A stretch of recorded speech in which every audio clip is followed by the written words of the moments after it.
साथियों, हम एक ऐसे समय मिल रहे हैं जब भारत अगले 25 वर्षों के अमृत काल के लिए नए लक्ष्य तय कर रहा है। मुझे विश्वास है आपके प्रयासों से पर्यावरण की रक्षा में भी मदद मिलेगी और भारत का विकास भी उतनी ही तेज गति से होगा। साथियों, आज का नया भारत नई सोच, नए अप्रोच के साथ आगे बढ़ रहा है। आज भारत तेजी से विकसित होती इकोनॉमी भी है और निरंतर अपनी इकोलॉजी को भी मजबूत कर रहा है। हमारे फॉरेस्ट कवर में वृद्धि हुई है और वेटलैंड्स का दायरा भी तेजी से बढ़ रहा है। हमने दुनिया को दिखाया है कि रिन्यूएबल एनर्जी के मामले में हमारी स्पीड और हमारा स्केल शायद ही कोई उसको मैच कर सकता है। इंटरनेशनल सोलर अलायंस हो, कोalition फॉर डिजास्टर रेजिलिएंट इंफ्रास्ट्रक्चर हो या फिर लाइफ मूवमेंट, बड़ी चुनौतियों से निपटने के लिए भारत आज दुनिया को नेतृत्व दे रहा है। अपने कमिटमेंट को पूरा करने के हमारे ट्रैक रिकॉर्ड के कारण ही दुनिया आज भारत के साथ जुड़ भी रही है। बीते वर्षों में लायंस, शेरों, बाघों, हाथियों, एक सींग के गैंडों और तेंदुओं की संख्या में वृद्धि हुई है। जैसे अभी भूपेंद्र भाई बता रहे थे, कुछ दिन पहले मध्य प्रदेश में चीता की घर वापसी से एक नया उत्साह लौटा है। हर भारतवासी के रगों में, संस्कारों में जीव मात्र के प्रति दया और प्रकृति प्रेम के संस्कार कैसे हैं, वो चीता के स्वागत में देश जिस प्रकार से झूम उठा था, हिंदुस्तान के हर कोने में ऐसा लग रहा था जैसे उनके अपने घर में कोई प्रिय मेहमान आए हैं। ये हमारे देश की एक ताकत है। प्रकृति के साथ संतुलन साधने का जो एक प्रयास है, उसे हम निरंतर जारी रखें, आने वाली पीढ़ियों को भी संस्कारित करते रहें।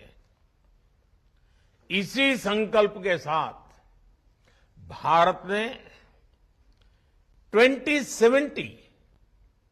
2017 तक, यानी अभी हमारे पास करीब करीब 5 दशक है, नेट जीरो का टारगेट रखा है। अब देश का फोकस ग्रीन ग्रोथ पर है और जब ग्रीन ग्रोथ की बात करते हैं तो ग्रीन जॉब के लिए भी बहुत अवसर पैदा होते हैं। और इन सभी लक्ष्यों की प्राप्ति के लिए हर राज्य के पर्यावरण मंत्रालय की भूमिका बहुत बड़ी है। साथियों, पर्यावरण मंत्रालय चाहे जिस किसी राज्य में हो या केंद्र में, उनके दायित्वों का विस्तार बहुत बड़ा है। इसे संकुचित दायरे में नहीं देखा जाना चाहिए।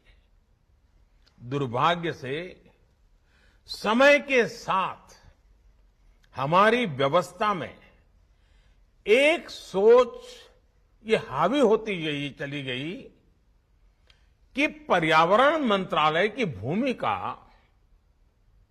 रेगुलेटर के तौर पर ज्यादा है।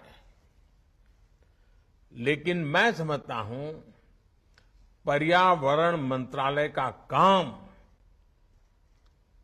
रेगुलेटर से भी ज्यादा पर्यावरण को प्रोत्साहित करने का है। हर वो काम जिससे पर्यावरण की रक्षा हो रही हो, उसमें आपके मंत्रालय का रोल बहुत बड़ा है। अब जैसे सर्कुलर इकोनॉमी का विषय है, सर्कुलर इकोनॉमी हमारी परंपरा का हिस्सा रही है। भारत के लोगों को सर्कुलर इकोनॉमी सिखानी पड़े ऐसा नहीं है। हम कभी प्रकृति के शोषक नहीं रहे, सदैव प्रकृति के पोषक रहे हैं। हम जब छोटे थे तब हमको बताया जाता था कि महात्मा गांधी जब पिछली शताब्दी के प्रारंभ में साबरमती आश्रम में रहते थे, और उस जमाने में तो साबरमती नदी लबालब भरी रहती थी, भरपूर पानी रहता था। उसके बावजूद भी अगर किसी को गांधी जी ने देख लिया कि पानी को बर्बाद कर रहा है, तो गांधी जी उसे टोके बिना रहते नहीं थे। इतना पानी सामने होना था, फिर भी पानी बर्बाद नहीं होने देते थे। आज कितने ही घरों में, आप में से शायद हर कोई को पता होगा, हर एक के घर में होगा, अनेक घर ऐसे हैं, कपड़े हो, अखबार हो, और भी छोटी मोटी चीजें हो, हर चीज को हमारे यहां रीयूज किया जाता है, रिसाइकल किया जाता है, और जब तक उसका बिल्कुल समाप्ति न हो जाए तब तक हम उपयोग करते रहते हैं। अपने परिवारों का संस्कार है, और ये कोई कंजूसी नहीं है, ये प्रकृति के प्रति सजगता है, संवेदना है। ये कोई कंजूसी के कारण लोग एक ही चीज 10 बार उपयोग करते, ऐसा नहीं है। ये सभी हमारे जो पर्यावरण मंत्री आज आए हैं, मैं उनको आग्रह करूंगा कि आप भी अपने राज्यों में सर्कुलर इकोनॉमी को ज्यादा से ज्यादा बढ़ावा दें। अगर स्कूल में भी बच्चों को कहा जाए कि भाई आप अपने घर में सर्कुलर इकोनॉमी की दृष्टि से क्या हो रहा है जरा ढूंढ के ले आओ, हर बच्चा ढूंढ के ले आएगा, कॉन्शियसनेस आएगा कि इसको सर्कुलर इकोनॉमी कहते हैं। और इससे सॉलिड वेस्ट मैनेजमेंट और सिंगल यूज प्लास्टिक से मुक्ति के हमारे अभियान को भी ताकत मिलेगी। इसके लिए हमें पंचायतों, स्थानीय निकायों, स्वयं सहायता समूहों, वहां से लेकर एमएसएमई तक को हर किसी को प्रोत्साहित करना चाहिए, उनको दिशा देनी चाहिए, उनको गाइडलाइन देनी चाहिए। इंडिया टीवी हर वक्त हर जगह डाउनलोड करने के लिए सर्च करें India TV news Google play store या ऐप स्टोर पर।